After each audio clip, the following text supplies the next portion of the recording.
السلام علیکم ورحمۃ اللہ وبرکاتہ نحمدہ ونصلی ونسلم علی رسولہ النبی الکریم اما بعد اعوذ باللہ من الشیطان الرجیم بسم اللہ الرحمن الرحیم۔ اللہ تبارک و تعالی نے قرآن مجید میں مختلف مقامات پر اللہ تعالیٰ نے اپنی اطاعت اور پیارے پیغمبر صلی اللہ علیہ وسلم کے اطاعت اور فرما برداری کا حکم دیا ہے، اور اسی طرح آپ صلی اللہ علیہ وسلم کی نافرمانی سے جو ہے ہمیں منع فرمایا ہے، روکا ہے اور سخت ترین وعید سنائی ہے۔ اللہ تبارک و تعالیٰ نے قرآن مجید میں یہ بھی ارشاد فرمایا ہے کہ آپ صلی اللہ علیہ وسلم کے حکم کو ماننا یہ ایمان کی علامت اور نشانی ہے۔ تو اس سے یہ معلوم ہوتا ہے کہ حدیث رسول کو ماننا یہ ایمان ہے، ایمان کی پہچان ہے۔ قرآن کے ساتھ احادیث رسول کو قبول کرنا یہ ایمان کی تکمیل ہے۔ اللہ تبارک و تعالی نے ارشاد فرمایا، یا ایھا الذین آمنوا اطیعوا اللہ ورسولہ ولا تولوا عنہ وانتم تسمعون۔ اے ایمان والو، تم اللہ تعالیٰ کی اطاعت کرو اور اس کے رسول کی اطاعت کرو، ولا تولوا عنہ، اور تم اس سے روگردانی نہ کرو، وانتم تسمعون، اور تم سن رہے ہو، اس حال میں کہ تم سن رہے ہو۔ یہاں پر اللہ تبارک و تعالی نے اس آیت میں قرآن اور حدیث کو ایک قرار دیا ہے، دین کا مجموعہ قرار دیا ہے۔ اگر قرآن کو الگ کیا جائے اور احادیث رسول کا انکار کر دیا جائے تو پھر بھی دین کامل نہیں ہے، مکمل نہیں ہے۔ اسی طرح اگر حدیث رسول کو مان لیا جائے اور قرآن کو نہ مانا جائے پھر بھی دین کیا ہے، نامکمل ہے، کامل نہیں ہے۔ دین کامل مکمل تب ہوگا جب ہم دونوں چیزوں کو قبول فرمائیں گے، دونوں چیزوں کو کریں گے، دونوں چیزوں کو اپنائیں گے۔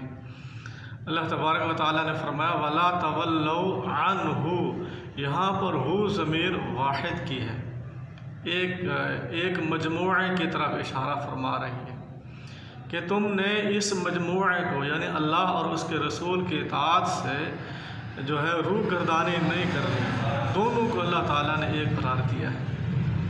اسی طرح اللہ تبارک و تعالیٰ نے ایک اور جگہ پر ارشاد فرمایا وَاتَّقُوا النَّارَ الَّتِي أُعِدَّتْ لِلْكَافِرِينَ وَأَطِيعُوا اللَّهَ وَالرَّسُولَ لَعَلَّكُمْ تُرْحَمُونَ، کہ تم آگ سے ڈر جاؤ، جہنم کی آگ سے ڈر جاؤ جو کافروں کے لیے تیار کی گئی ہے۔ تم اللہ تعالیٰ کی اطاعت کرو اور رسول صلی اللہ علیہ وسلم کی اطاعت کرو تاکہ تم پر رحم کیا جائے۔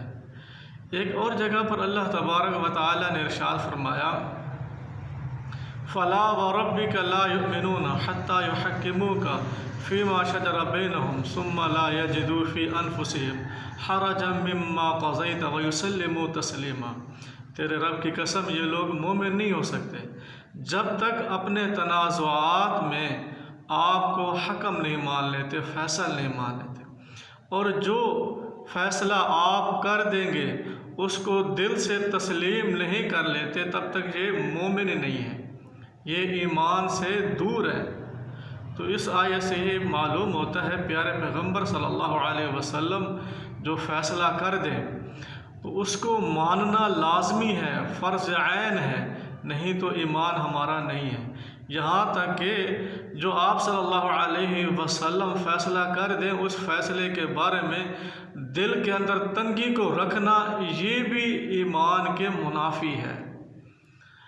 اسی طرح اللہ تبارک و تعالی نے ایک اور جگہ پر ارشاد فرمایا فَلْيَحْذَرِ الَّذِينَ يُخَالِفُونَ عَنْ أَمْرِهِ، اللہ تعالیٰ نے فرمایا پس ہے کہ وہ ڈر جائیں، وہ لوگ ڈر جائیں یخالفون عن امرہ، جو آپ صلی اللہ علیہ وسلم کے حکم کی مخالفت کرتے ہیں، پیارے پیغمبر صلی اللہ علیہ وسلم کے حکم کو نہیں مانتے، انکار کر دیتے ہیں۔ ان کو چاہیے وہ ڈر جائیں، کہیں ایسا نہ ہو کہ اللہ تبارک و تعالیٰ کی طرف سے ان پر کوئی عذاب آ جائے، یا اللہ تعالیٰ کی طرف سے ان پر کوئی فتنہ آ جائے، وہ فتنے میں مبتلا ہو جائے۔ تو یہ آیت بھی ہمیں یہ بتلاتی ہے پیارے پیغمبر صلی اللہ علیہ وسلم کے حکم کو ماننا لازمی ہے، اور اس کی مخالفت سے اللہ تعالیٰ نے ہمیں ڈرایا ہے۔ امام مالک رحمۃ اللہ علیہ سے ایک شخص نے سوال کیا، پوچھا، امام مالک رحمۃ اللہ علیہ نے ان کو حدیث پیش کی، ان کے جواب میں ان کو حدیث پیش کی اور اس کے مسئلے کا حل جو ہے حدیث سے اس کو بتلایا۔ تو وہ شخص کہنے لگا، اے امام صاحب، اس کے بارے میں آپ کی کیا رائے ہے، یعنی آپ کیا کہتے ہیں؟ امام مالک رحمۃ اللہ علیہ نے فوراً اسی آیت کی تلاوت کی، فَلْيَحْذَرِ الَّذِينَ يُخَالِفُونَ عَنْ أَمْرِهِ أَن تُصِيبَهُمْ فِتْنَةٌ أَوْ يُصِيبَهُمْ عَذَابٌ أَلِيمٌ۔ یعنی امام مالک رحمۃ اللہ علیہ کا کہنے کا یہ مطلب تھا کہ جب حدیث رسول آ گئی ہے پھر کسی کی رائے نہیں چلتی، پھر کسی کی رائے کو نہیں مانا جائے گا۔ جب آپ صلی اللہ علیہ وسلم کی حدیث آ چکی ہے، فیصلہ ہو چکا ہے، تیرے مسئلے کا حل ہو چکا ہے، اب میری رائے کی کیا اوقات ہے؟ تو اس سے یہ بھی معلوم ہوتا ہے کہ سلف صالحین قرآن کے ساتھ ساتھ نبی کریم صلی اللہ علیہ وسلم کی حدیث کو حجت مانتے تھے، اس کو قبول کرتے تھے۔ امام مالک رحمۃ اللہ علیہ کا یہ قول بھی بڑا ہی مشہور ہے۔